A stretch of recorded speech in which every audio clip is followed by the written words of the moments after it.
we have a Q&A session with Michael Feathers, Adam Hawkins, and Andrzej Krzywda. Give him a welcome.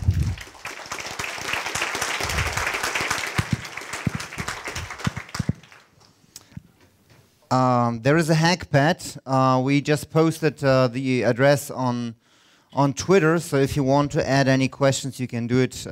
Please do it at the bottom. And I'll start right away with the first question. I'll read this one. Do we have any big legacy app that could drive changes to Rails core? Something that we can all learn from. Can you repeat the question?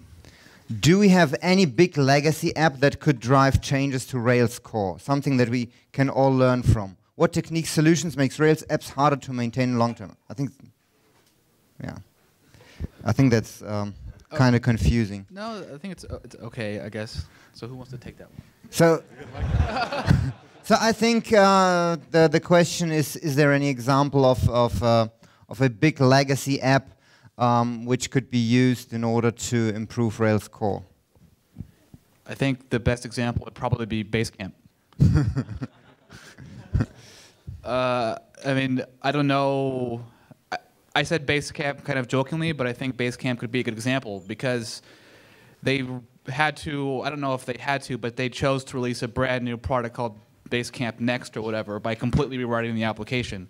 So that at least signals that something had to change or there was new requirements or anything like that, that there must have been significant business value in completely tearing down the old, just removing all the old code. And I also said Basecamp because I think that it's pretty clear that the core team is kind of, at this point, uninterested in changing Rails. So the only changes to the framework itself come from DHH and the needs at Basecamp. He's made it pretty clear that he's really interested in building the framework that he wants to use for his applications. And if you don't like it, then like tough crap, basically. I think that there has been a lot of effort to try to push things into Rails core that could be useful for the community, but have been rejected. One of them was the whole active queue thing. Maybe you guys know about it, maybe you don't, but there was a proposal to create an interface for enqueuing background jobs in Rails core, but they removed that because apparently it was too application specific or something like that. So in terms of changing the core, the values that Rails promotes, I don't see that really going changing anytime soon.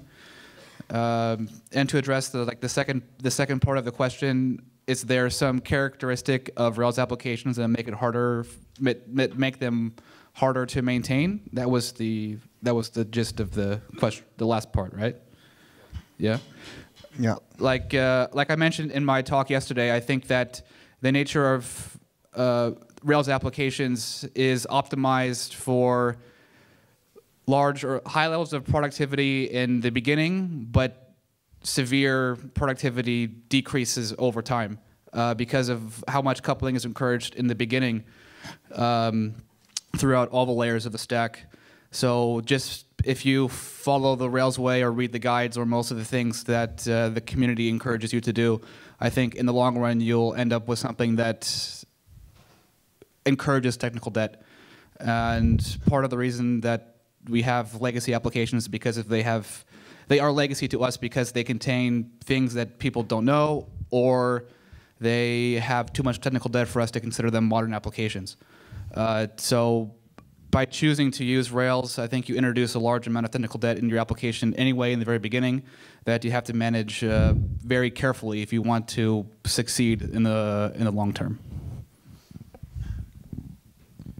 Yeah, well, I don't know of any application that's like that. I guess Basecamp might be a good example of that. But I really think that would be a wonderful idea to go and have one project that is well known throughout the industry basically step forward and say, look, we're going to go and refactor the hell out of this thing and get tests in place in good ways rather than ways that are tied to, say, active record and stuff like that. And if we had something like that and we were able to go and use that to drive changes to the core, I think it would be a great thing. I mean, there's the other example of the classical Rails app, which is Redmine. Yeah. So Redmine is a good example of where you can end up if you go Rails way too far. So if you're curious, if your project right now is very small, you can go to Redmine repository and look at it. So it's not pretty, and I think it's very difficult to refactor. So I find it very challenging to make it better. I just want to add one more thing. It's like what Adam was saying earlier about this thing of, it's like you start things out, you do things the Rails way, and then you get kind of trapped in a way. And I just want to point out that it's not just Rails, but Rails has been like one of the most successful frameworks to do this. But it seems like anybody developing a framework, they have to go and basically compete against not using the framework. So what they do is they try to do everything they can to make it possible and easy for you to go and sort of build things rapidly. And Microsoft were the masters of this sort of thing. Even before .NET, they'd have like all these little things like you type in, you use a little wizard to go and create your application and stuff like that, right? So it seems like it's almost endemic to going and getting people to go and adopt a particular technology. The thing I think that framework developers really fail at is going and articulating the vision beyond that initial setup and going and saying, yeah, when you've got 15 classes, this is great, but you really want to, at that point, go ahead and start moving towards things that are less dependent upon these parts of the framework in order to go and make things sustainable over the long term. I used to joke with friends that it would be great to go and have like a book out called Outgrowing Rails, which would be kind of like you're growing out Rails, but you're outgrowing it also. At what point do you decide to go and sort of like cut your connection to various things and sort of like have just pure, plain old Ruby objects that don't touch the framework? Stuff like that I think would be valuable to go and articulate that kind of path for developers so they don't get trapped and hang on to the Rails crutches too long in a way.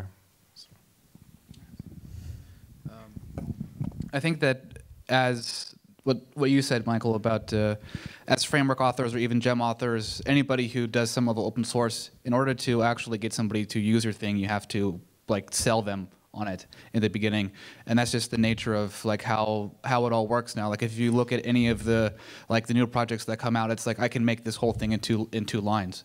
But I think as a whole, just as a community and from my own personal experience, that we tend to forget that frameworks they're just frameworks. Like they are not the be all and end all. I mean, like in the beginning, I know that one of the things that Rails showed off in the beginning was you could scaffold these things.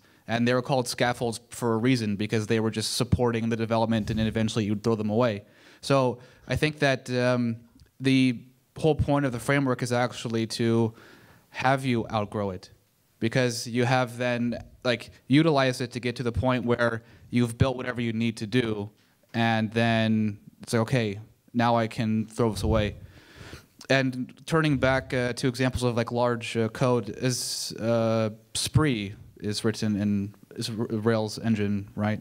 So I know that Ryan Big is working on that. So there's probably a lot of examples there if people want to see a large Ruby code base that people have a lot of experience with. Yeah. Okay, so the next question is about microservices.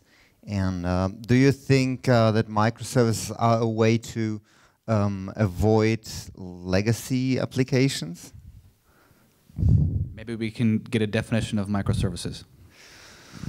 Okay, anybody has a good definition of a microservice?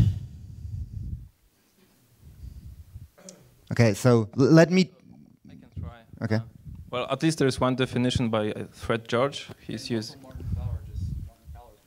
Okay, so Fred George has this definition of a microservice, which is a thing that is not really much longer than 100 lines of code, so very smallish things. And it's a separate service, so it's like service-oriented architecture. So if I would have to answer the question, I think it might be too easy to start with premature separation, maybe. If you go to microservices from the start, you're risking a lot. So I think that we should be very careful about predicting where we are going, but we should have the skills to make the separation when it's needed. Yeah, so I was really kind of blocked on going and giving a good definition of microservices, but I think that's about it. Fred George was saying things are just no more than 100 lines of code or something, right? Then you have all these little services, they start up on a box, and you can basically go ahead and bring them up, bring them down, stuff like this. What I think is kind of interesting about that model of having very small services is that it kind of grew up, at least in his environment, in the context of a really interesting business where people could go ahead and just write little bits of code and go and use them to arbitrage things and just sort of make money very quickly. And the thing wasn't making money, they would kill the code, right? So these things didn't last very long. And when I first heard this model from Fred George, he called it programmer anarchy. And if you haven't read about this, it's really an interesting approach. The thing I thought was fascinating about this, though, from being the legacy code guy, is that he was kind of like saying, wow, this is great. We deploy this service. It's either making money for us immediately or it's not. If it's not, we kill it and we try to make money some other way. And that's the way their business was organized. And I thought this is really cool because one of the problems that we have with legacy code is that this code lives forever, right? It's like you make money off of it and then you're still making money off of it, 5 years later, stuff like this. And we keep growing it and growing it and growing it. We could probably avoid a lot of legacy code problems if we were able to go and sort of kill our code, right? If we actually were in a business where we could say, look, if this is not making money, we can just kill this piece of code and it's going to have minimal impact on the other pieces of code that we're working on. That to me is a fascinating model because it's almost like biology where you have continual renewal and growth and death, and it just happens over and over again. We spend so much time in this industry propping up ancient applications because we're scared to make money in other ways, and that's kind of sad. So, but is legacy code really a problem? I mean, yes. In every case? I mean, let's assume if you have a microservice that you write once and it does one thing really well, so you never ever have to look into the code again. Is it still a problem? No, I mean that's fair. If it's something you don't change all that often, and it's like and really that's single responsibility principle applied, right? A microservice is basically this thing that just has a very small focus, minimal impact on anything else. And it's like in all systems, if you basically apply SRP really well, you probably get open closed as a side effect, and things you don't have to change all that often. So yeah, legacy code in that sense, yeah, beautiful, wonderful. It's just the big hairy knots that we get where things grow together. That's when we have the problems. So yeah, I agree. So there's a really specific thing about legacy. The area that we usually work for, I think many of you here are working for startups in one way or another. And legacy means actually successful in our domain. So for some reasons it's actually good to work on legacy software because it means that someone is using it, it's making money, and it's good. And I find it depressing when we work on products that no one really uses. So it's not legacy, it's pretty, but no one uses it. So I prefer to work on legacy in that way. Fair. Okay, next question. Where do the legacy apps come from? What's the origin of legacy Rails, Ruby on Rails applications? So I guess the question is, how does it all start? At what point does an application become a legacy application? I will go with a aggressive position that it's a legacy application the moment it's generated. But I also, I think, correct me if I'm wrong, Michael, but your definition of a legacy application is code without test, pretty much.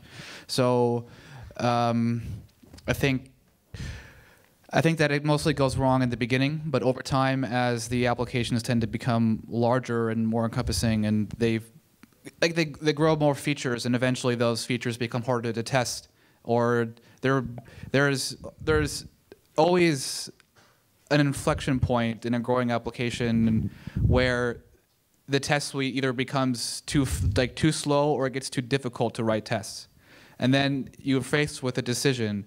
Will you actually do something to address that pain, or will you bow to it and eventually you stop writing tests or doing whatever? And then that continues across the project. And I think at that moment, that's when it actually really becomes a legacy application. Yeah, I'd agree with that. I think it's weird. It's interesting to look at Rails and other frameworks and say, hey, we can use what they have that's available to us. And maybe we sort of like transition after 10 or 15 classes to a different way of doing things, and that's good. But it's the whole problem with Active Record is just it's all over the place. Teams I visit all over the place. The idea that essentially to go and test your models, you're going to be going and testing through the database.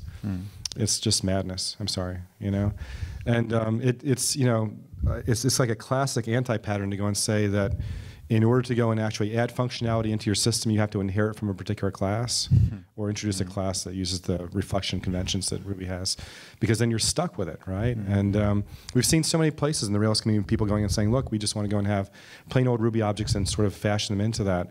We need an avenue for that sort of thing. It's a damn shame that we don't really have it within Rails, you know? So is there another word or words that we could use instead of legacy? Because I think you also I don't know. wrote on there that might not be the best one. Yeah, I don't know. And not sure I care what word we use. It's like I said, the thing about legacy code is code without tests, but that's me being provocative to go and get people to write tests, right?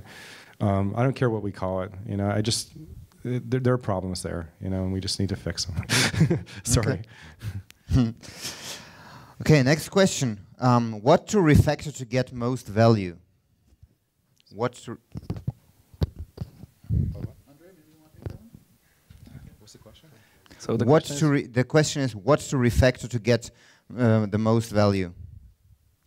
So I think this question has an assumption that refactoring is very expensive, so that you have to choose where to put the effort. I think it's important to refactor almost every places where you are using the rule of cleaning up after you change anything in this area. However, if you're really bad at refactoring and it takes you ages, then you have to choose. But I think there's a better way, and just keep improving your refactoring skills, and then it's becoming a non-issue. You just refactor whatever you see is wrong because it's a matter of seconds or minutes. Yeah, no, I agree. It's like you should be refactoring all along and stuff like that. You know, models, you know, tend to be an issue in Rails and stuff like that. The one thing I'd go and add, just as a direction for people to go and look in, is that you have so much information available to you in your version control system, right?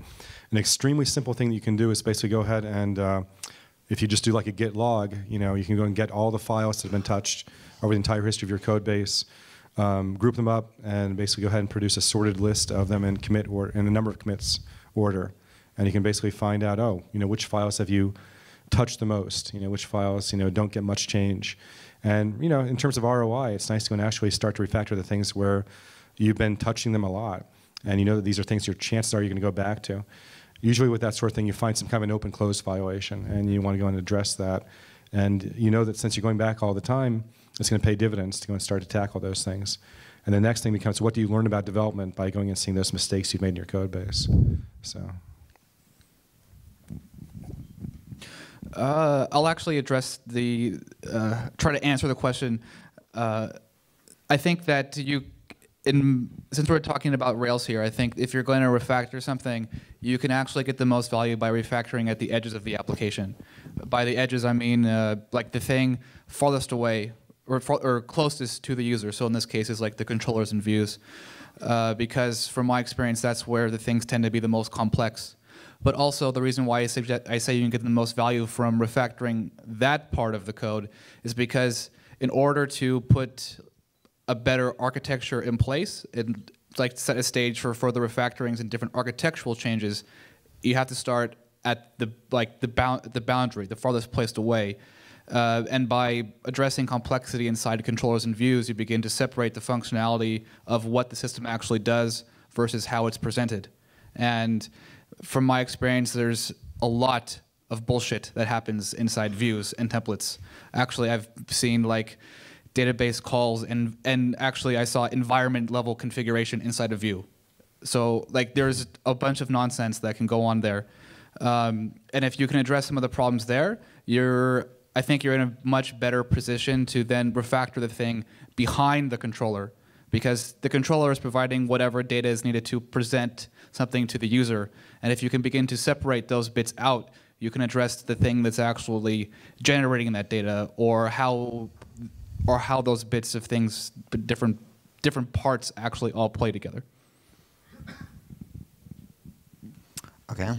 So next question: what would be examples of cases which you would recommend not to refactor, not to touch? Anybody want to start? Okay. I guess I'll go again.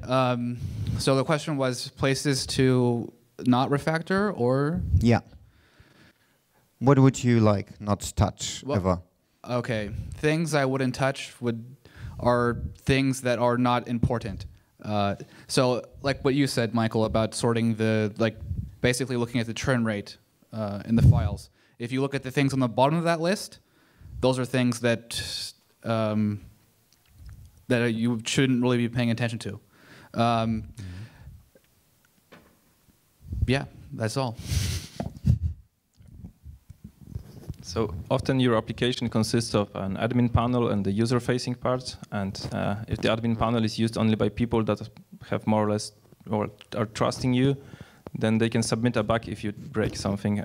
So I wouldn't really focus that much on the parts where the admin panel related, for example, because even if you have some bugs there, or even improvements, probably will not give you so much return on investment, I think.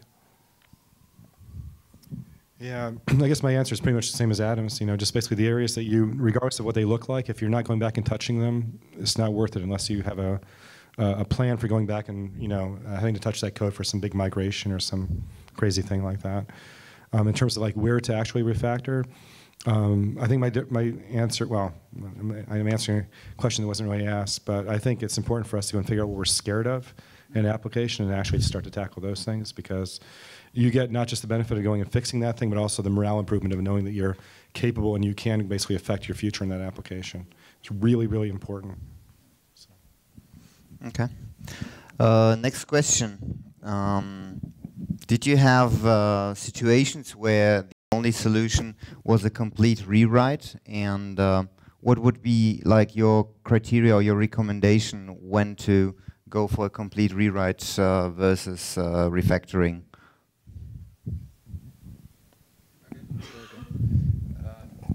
Actually, Andrzej and I were just talking about this last night, so it's nice that this question came up. So Andrzej and I were discussing if it was actually even if it was possible to do it, or if that should ever be considered. And perhaps we can talk about this next. But I think that there is a time when when tearing everything down is the correct choice. And that's when it's simply cost ineffective to change existing code. And also, usually when the question enters the organization about should we tear it down or build a whole new thing, that usually also comes with a big requirement change. If the business is changing the way it operates, or some new requirement significantly alters the way that things work, perhaps the old model in the code doesn't make sense anymore. And then the question is it more effective for us to try to massage or hammer or just beat it into submission, or is it easier for us just to start over? And we actually had this decision in the beginning of this year at the company where I work.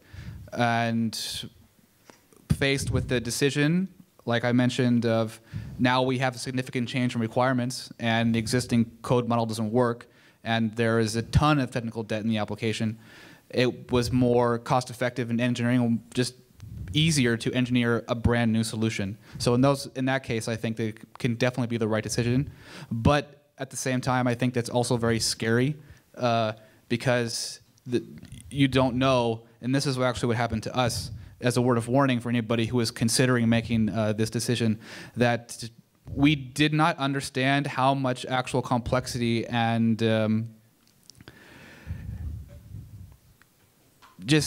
when we pulled the sheet off this whole thing, we realized, oh my God, there's still so much. There's so much stuff here.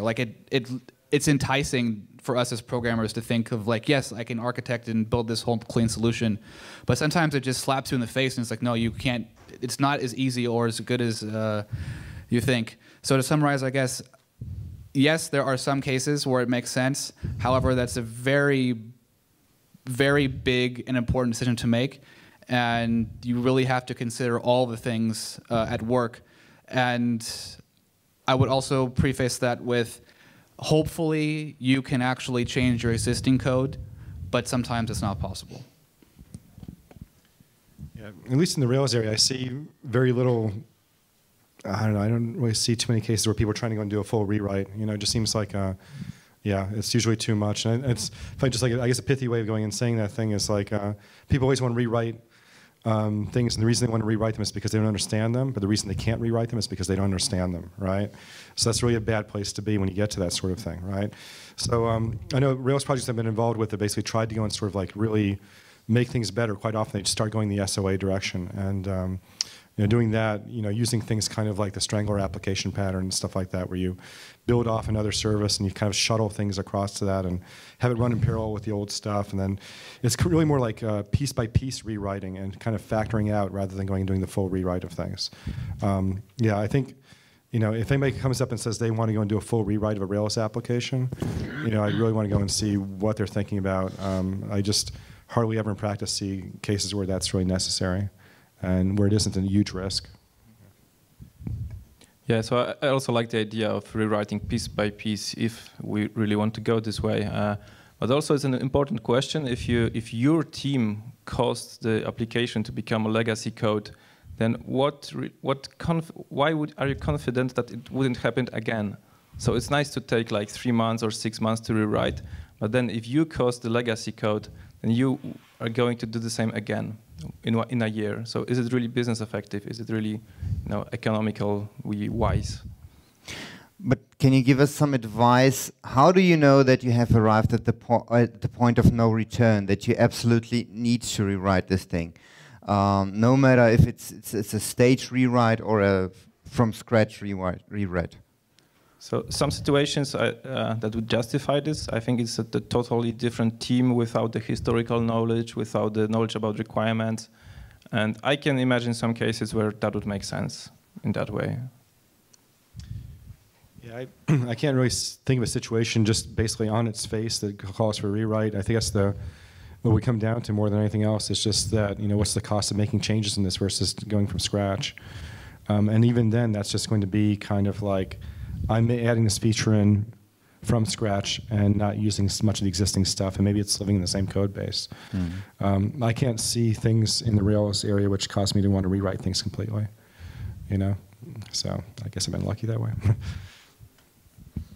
I have one concrete example, and that's the case where the application itself has little to no tests, and where I think as engineers, we have to take our responsibility of shipping working software quite seriously.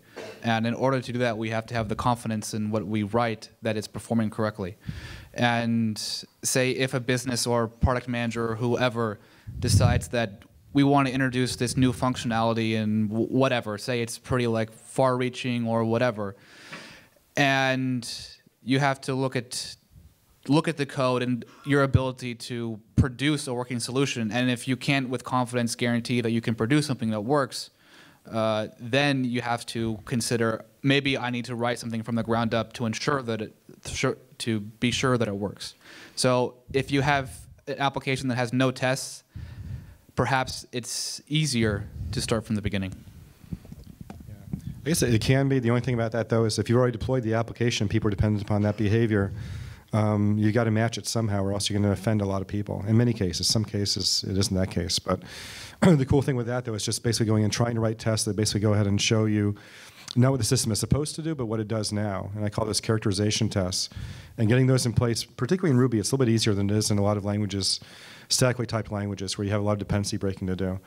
But that's really valuable to go and get those sorts of things in place. And those tests can help you if you're going to do the refactoring in place, or if you just want to go and have a stable document of the behavior to go and actually write the new stuff and still preserve the old behavior. So let's assume for a moment that you arrive at a project which has no or very little tests, and a rewrite is not an option, and you have to introduce new functionality.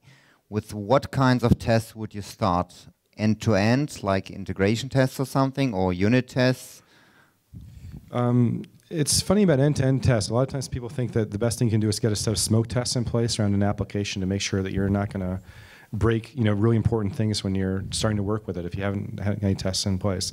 I don't really tend to do that much, and I think the reason why is because, yes, you can get some smoke tests in place, but actually seeing whether they're going to really hit the things that you're going to be immediately changing is often quite difficult, right? It's kind of like you have an end-to-end test, and it's like maybe you got 4 or 5 test cases in place, but You know that the thing you're going to do is going to be touching this class and these methods and stuff like that. Usually the work that we need to go and do when we're adding new features in is much more localized. So what I like to do with that is basically just really concentrate on the the unit level for things. And the thing is, there are things you can do to go and get tests in place at that lower level. And the end-to-end things are nice, but I don't consider them strictly necessary just to be able to go and get new features in the very beginning. Yeah, but I mean, if you have a class which has like, or a controller which has 700 lines, yeah. define unit. Well, no, what it comes down to is this. Whenever you're going to make a change in the code base, you're going to add some code, and you're going to basically change some code that's there. What's the narrowest thing you can do to go and get the feature in place? And the other thing I point out as well is like when I'm working with people that have like big, ugly code bases, you can look at a method that's like, say, 700 lines and say, I need to get this entire thing under test. Or what you can do in some cases is say, look, what I really need to do is add 5 lines to that thing. Those 5 lines go in a new class, and I delegate out to that class from the original place. I can write tests for the new thing, and then have some confidence I've done things correctly. It doesn't always work because some changes are very invasive, okay? But there's a lot of feature work that happens. It's really just a matter of delegating out to new behavior. And at least going and starting that thing is important. I know earlier, somebody was going basically saying it's like that's one thing that we tend to hesitate to do in this industry is create new classes and new methods. And just going and starting to go and get that ethic going in a team that you don't have to, if that method's got 700 lines, it doesn't need any more. It really doesn't. Time to delegate. And that's often a nice low-tech way of going and starting to make changes in the legacy application without going completely overboard on the amount of test production that you would think you need to do. Okay, so introducing new functionality, you put it into new class, but how do you break down like the big monster? Oh, well, then you have to start writing tests to break it down, yeah, in general. And so it's mocking things out, passing things in, seeing what behavior's there, doing your extractions and stuff like that. Probably there's more than I can say in just, more than any of us I think can say in just a couple minutes, So I think in your book you call it object seams, right? It's a seam that you're trying to extract to a new place. Like a seam is a place where you can modify behavior without changing the code in that place. So it's kind of like places where it's easy to mock out things in order to go and start doing your testing. Yeah. And also as for controllers, we've got this thing called functional tests in Rails, which obviously is a wrong terminology. But functional tests are actually good enough for most of the controller tests. So they mock the HTTP request, and you can actually go through your controller action. So you can try to build your test coverage this way, and then you can start changing things and refactoring, maybe extract a service object. So a functional test is a good way. Probably if you do like the GUI way, like with Selenium, that would make the tests very, very slow, and you will have the feedback loop very, very slow, and that wouldn't encourage you for further refactorings. So the original question was, you come into an application without tests, or? Yeah, the original question was you come to an application that has no useful tests, and like there's this monster controllers. Okay, so then I think the answer to this question depends on what you know about the system. Is there any documentation on how the system should actually behave, or do you know that? Let's say that you just inherit a big blob of code and you have no clue what it actually does. Then in that case, I think that the most important thing you can do is start at the farthest thing, like start at the highest level possible, so end-to-end or even like acceptance style tests to figure out what this thing is actually doing.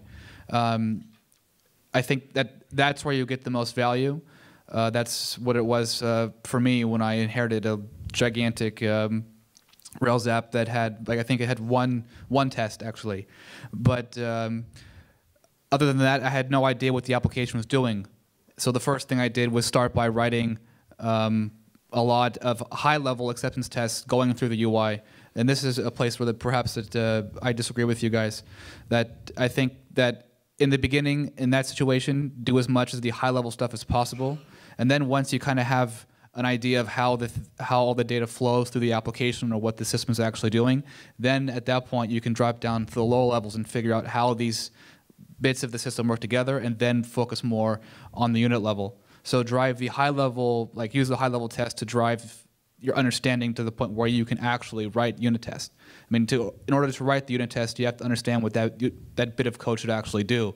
And perhaps that bit of code, in this case, like say a 700-line controller, and I have seen like 700-line actions in a controller. And you cannot just look at that and understand what it's doing, because there's usually so much coupling and dependencies in those particular places that you have to have the high level, like broad reaching stuff to figure out how you can break it down and then how you can unit test it. Yeah, I just want to say, it's like, so we difference of opinion, go end to end, and we're kind of saying go unit and stuff like that. But I think the thing which underlines this, which is really, really important, is test what you don't understand, test what you're curious about, right? And so it really comes down to what kind of curiosity you want to satisfy. If you're walking into something and you really don't know how it works at all, test at the high level, trying to get an understanding what that sort of thing does. For me, in the unit level, it's I'm comfortable with that, because quite often I don't walk in with any preconceptions about what this thing's going to do. I just go ahead and say, let me go ahead and put a couple values in here and see what happens, and start to go and sort of say, oh, it returns a 3. That's going to put as my expectation, and do that over and over again to build an understanding.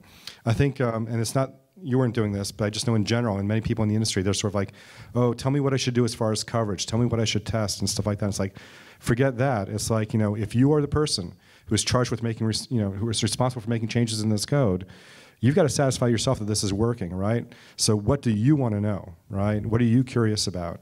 And that's what you should use to go and basically help you drive your testing decisions in legacy code. It's like, you need to understand it, right? That's just being responsible. So ask the questions through tests. Use those tests to document the system, so that knowledge is durable for the people who come after you and yourself, Okay, we have another question regarding the definition of legacy, and if the label legacy application isn't abused just because people are scared because they don't know an application, so they say it's a legacy application, and they possibly want to just want to rewrite it. Yeah, well, it seems like rewriting is hardly ever the best advice, so they're probably barking up the wrong tree with that. But yeah, no, it's funny how legacy, in some other fields, non-software fields, legacy has a bit of a positive connotation. But yeah, no, maybe we are misusing it.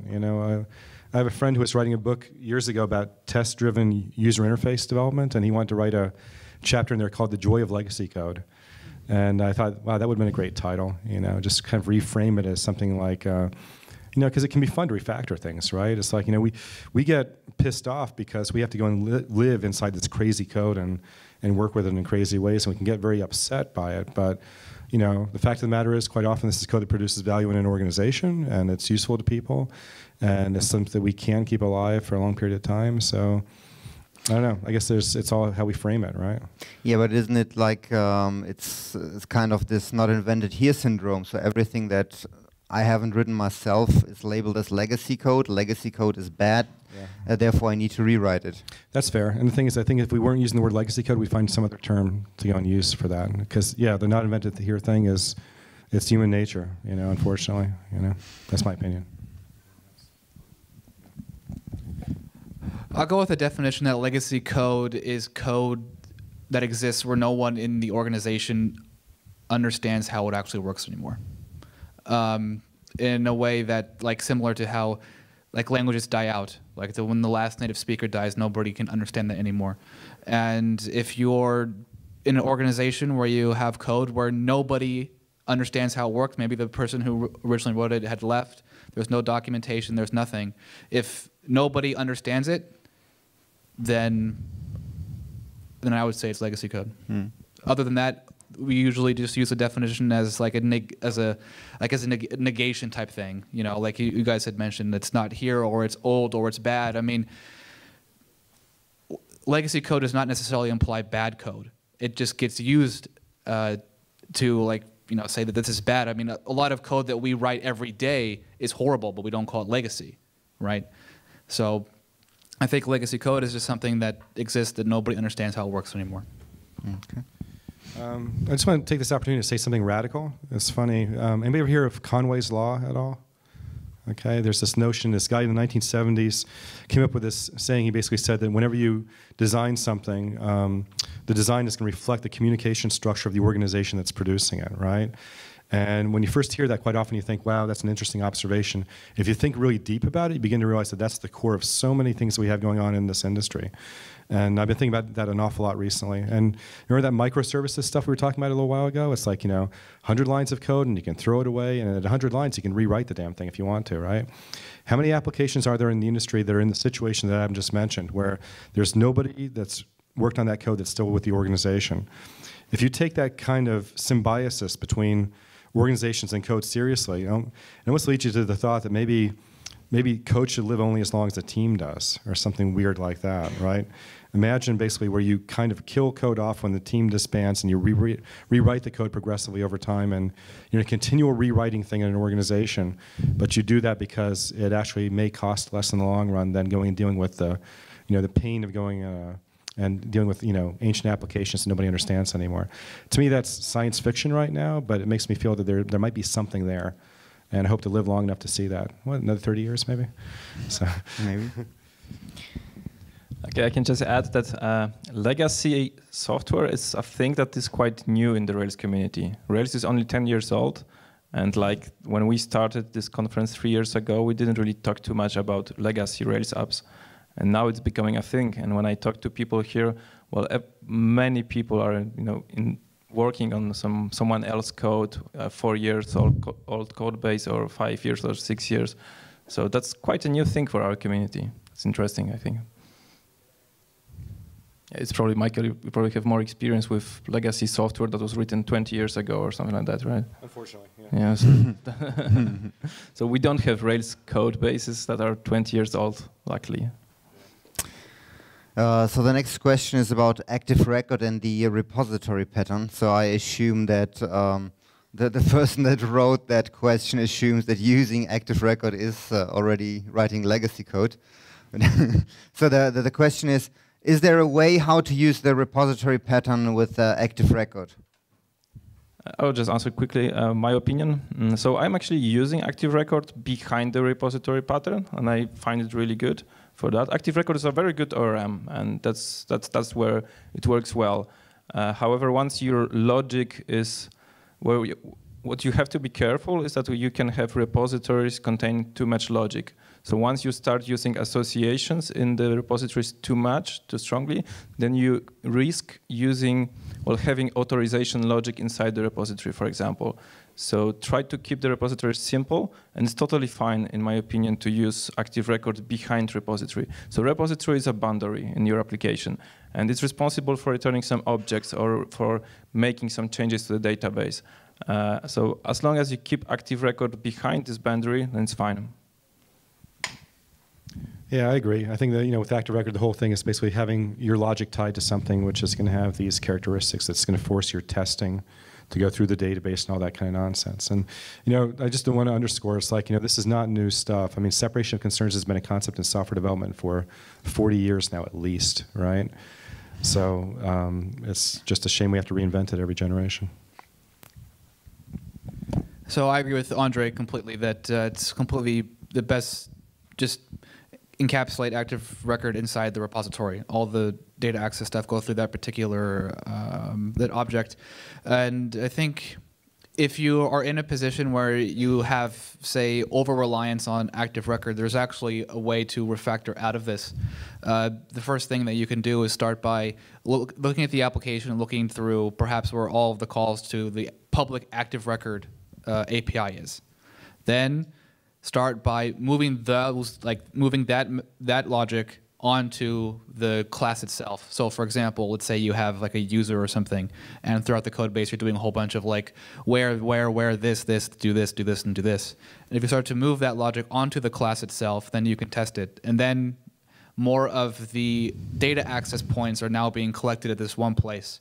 And then eventually, once you have all the method calls going through that particular object, now you can actually introduce the boundary where you can actually introduce a repository and then put active record behind it.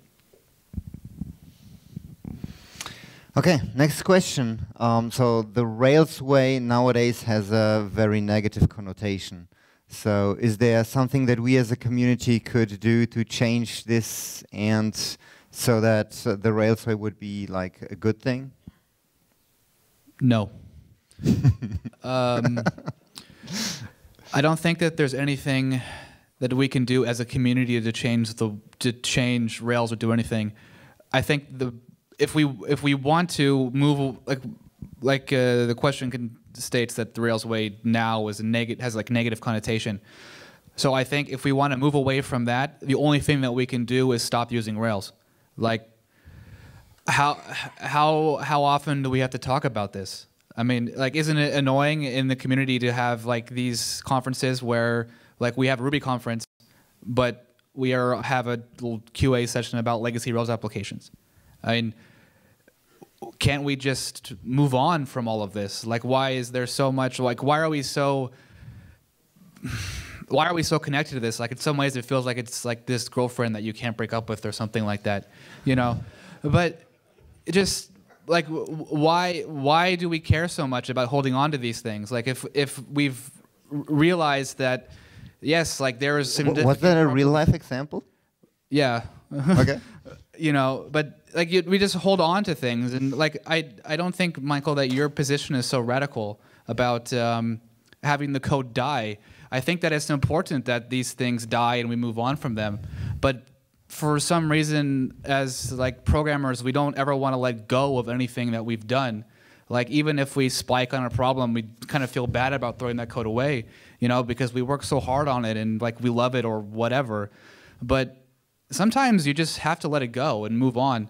And I don't think that in the community, we've reached a point where we've realized, like you said, we have to, as like every generation of programmers comes online and we go through this learning experience and we hit these points and we learn about these things, like separation of concerns, like it's not good to make applications this way. And now we know that, okay, let's forget about it and let's move on to the next thing. Yeah, no, I agree. And I think it's a funny thing because it seems like in software development in general, we have this big problem with scaling, right? Everybody wants things to scale. And it's like, I remember this happening with like Agile, when Agile was first developed, you know, like extreme programming and Scrum. And it's like you're talking about teams of like 6 to 10 developers.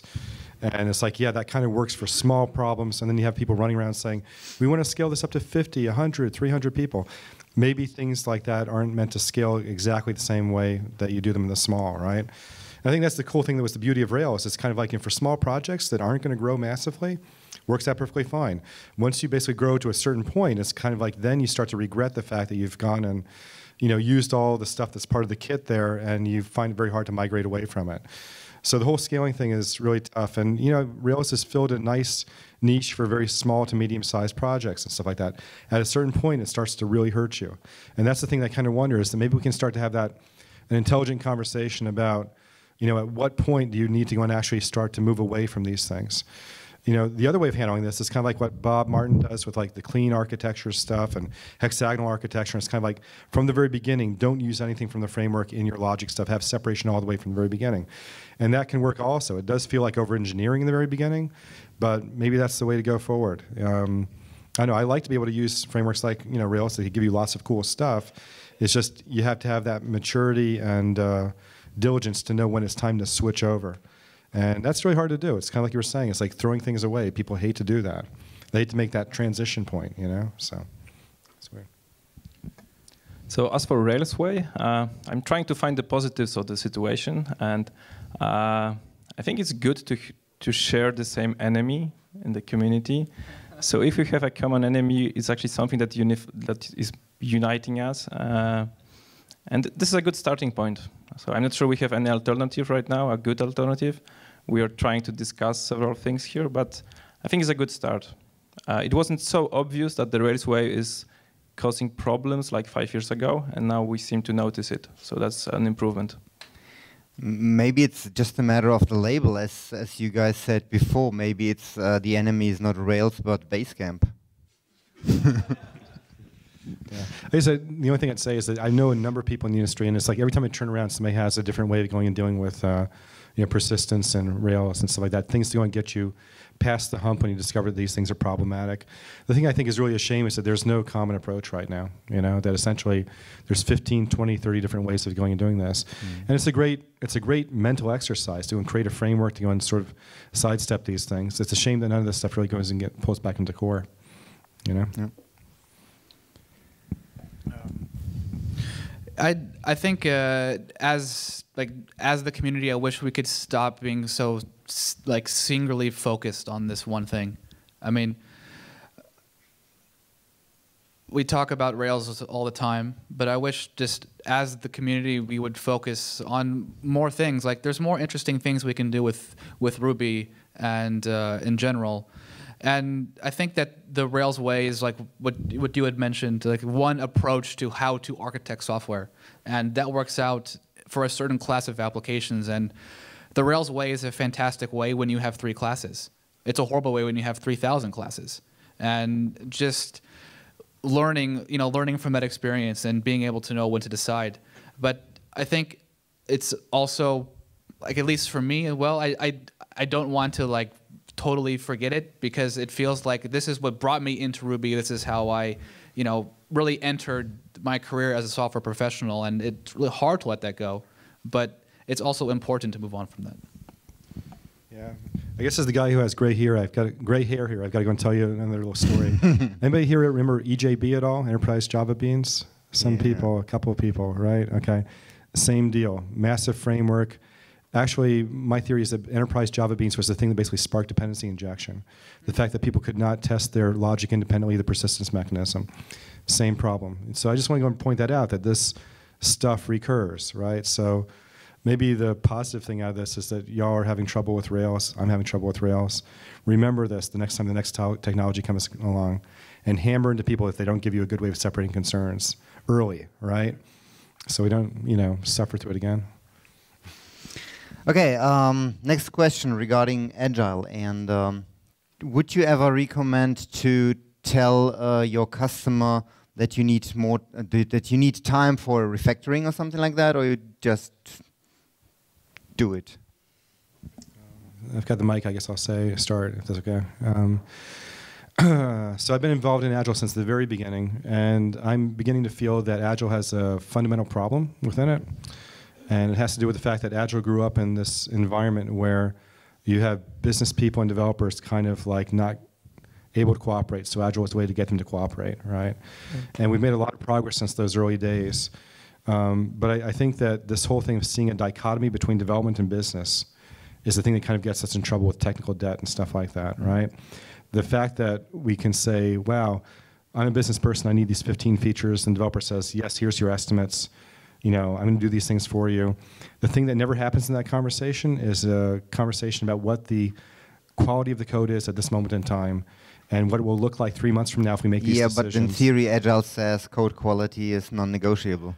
Well, and I think as I say, in theory. In theory, and I'm thinking that maybe we ought to revisit that. I think that what it comes down to is that, you know what it's like in life? It's always the thing that you don't pay attention to that hurts you, right? And in that conversation between business and development, if we're not talking about the state of the code and what the impact is going to be of selecting certain features now or doing things like that, then you get in this situation that's kind of like this where it's like, oh, we know that we really need to refactor. So you go to business and say, I need 3 months. And they're like, what the hell? You should have been doing this all along, right? And it's easy for that kind of stuff to sneak up on you because as a developer, you want to satisfy the business, right? And so you're so close to it. Sometimes you don't even see things sneaking up on you, right?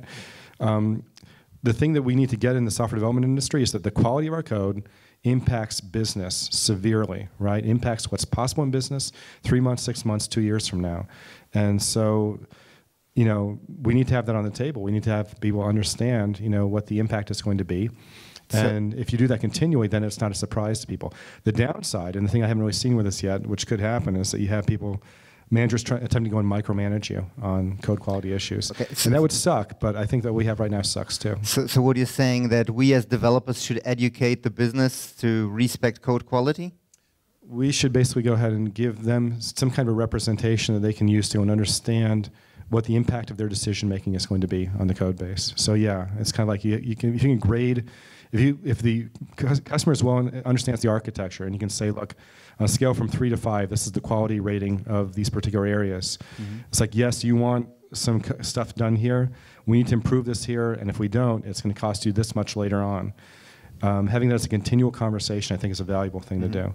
Yeah, yesterday we talked about metrics and metrics about code quality. So would you then recommend showing those to customers and explain I think there's a real danger in metrics when you have numbers attached to things, because people will say, oh, it's a 4, why isn't it a 5, right? Stuff like that. It's easy to go and target numbers. What I've been playing with teams is this notion of using like qualitative metrics, like pictorial representations of how bad the coupling is and stuff like that. So you don't have this thing of like, oh, wow, this is a 4 and it needs to be a 5. It's more like, look at how hairy this is and look how clean this is.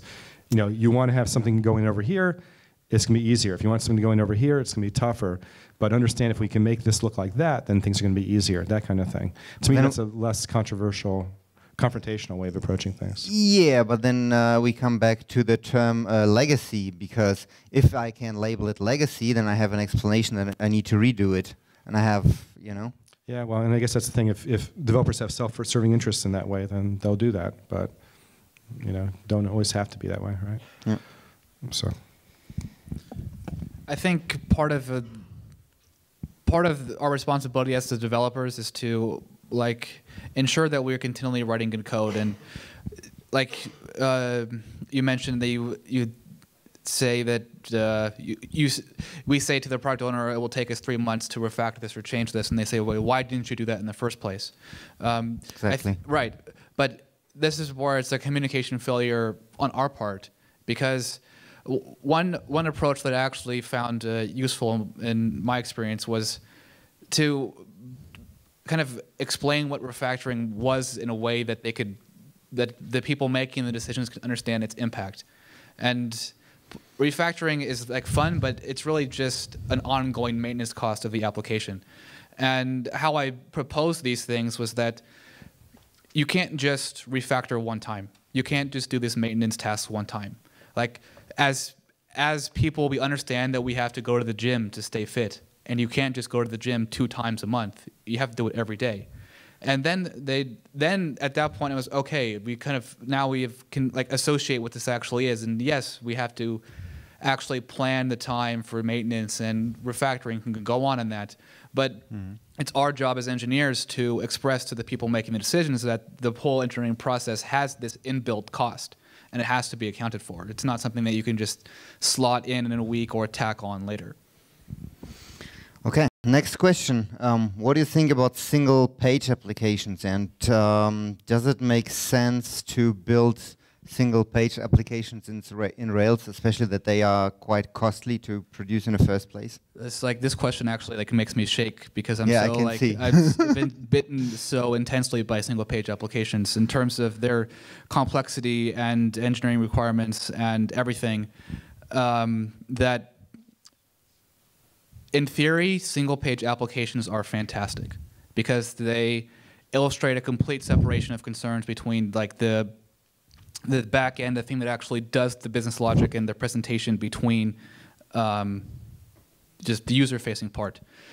But I can tell you from experience that creating a single-page application is a very, very difficult thing to do at certain scale. And if you're considering writing a single-page application, you should really investigate the cost of what it would take. Try to spike on something, write a feature, see if you can actually test it and what it will come out as. And don't forget, this is in JavaScript. So all the things that we take for granted in Ruby, such as package management, like tests, those just aren't there. And secondly, you can write a backend for these things in Rails, but you effectively remove a lot of the most useful things from the framework. Thanks, Marcus, for the distraction up front. But I actually written a lot of blog posts about this, about single-page applications in Rails, and if you want to enter this situation, I suggest that you don't use Rails, because Rails will actually provide nothing for you as the API between the two. Here we go. Let me start. We have 2 more minutes. Okay, I think that single-page applications are difficult when you're starting them. But once you learn how to write them correctly, I think it's really a good technique to have. especially with legacy applications, where you can easily cut and remove the views part, which, as you said, are often terrible in Rails applications. So you remove it and you move it to a single-page application. And you probably already have a lot of JavaScript in your application. So we already lost this battle.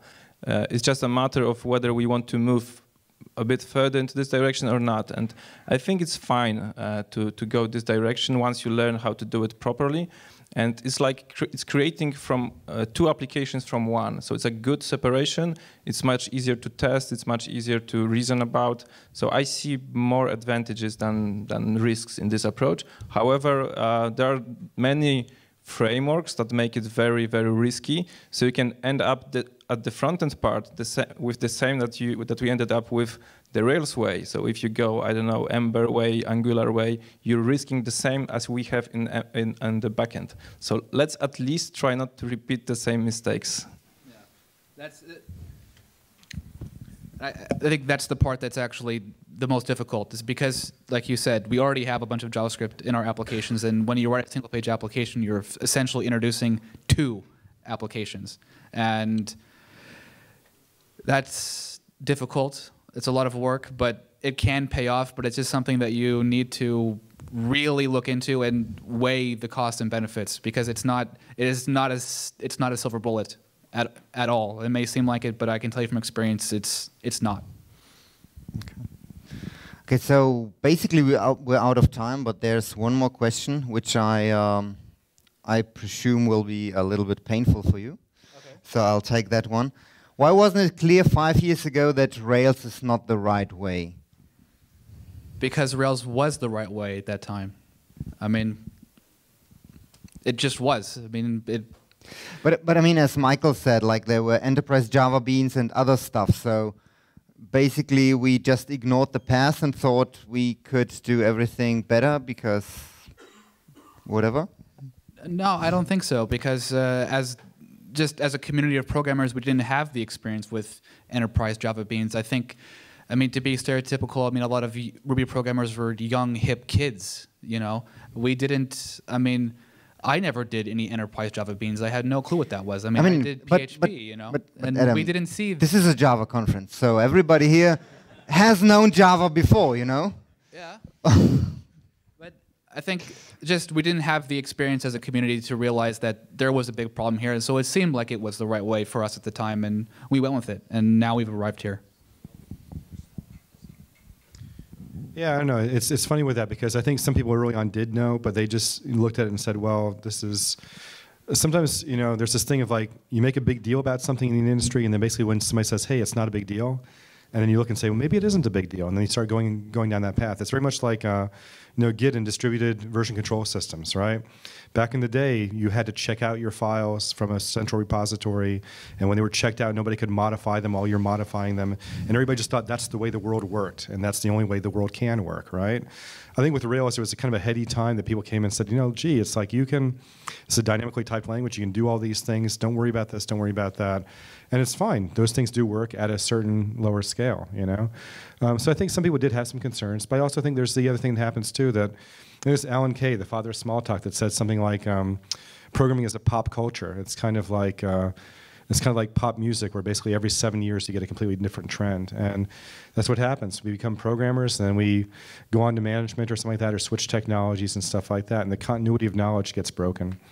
And, you know, it's good, because sometimes people discover that some things can be done that can be done in the past, but then you have people repeating the same mistakes also. So it's just part of the cycle and churn of life, unfortunately, I think. All right. So I was one of the Java people that turned into Rails at some point, and I did have some experience with EJB, so I was hurt by that. So I learned my lessons in Java world. I thought that I learned my lessons, but I did the mistake that looking at the Rails code like 10 years ago or 9 years ago, I thought, okay, maybe it doesn't follow all of the good practices. So I noticed we have active record combining the behavior and the persistence. But then I thought, well, it's so less code than Java, so how can it go wrong? And yeah. I think the mistake I made with it also is just saying, hey, Ruby is a dynamically typed language. Surely most of my problems must go away when I'm in dynamically typed languages. It's like writing tests for things in dynamically typed language much, much easier than it is when you're breaking dependencies in a statically typed language. But I didn't realize back then that essentially you can get the same amount of framework lock-in from a dynamically typed language, and we see it now, you know. All right. Thank you very much. It was a terrific discussion.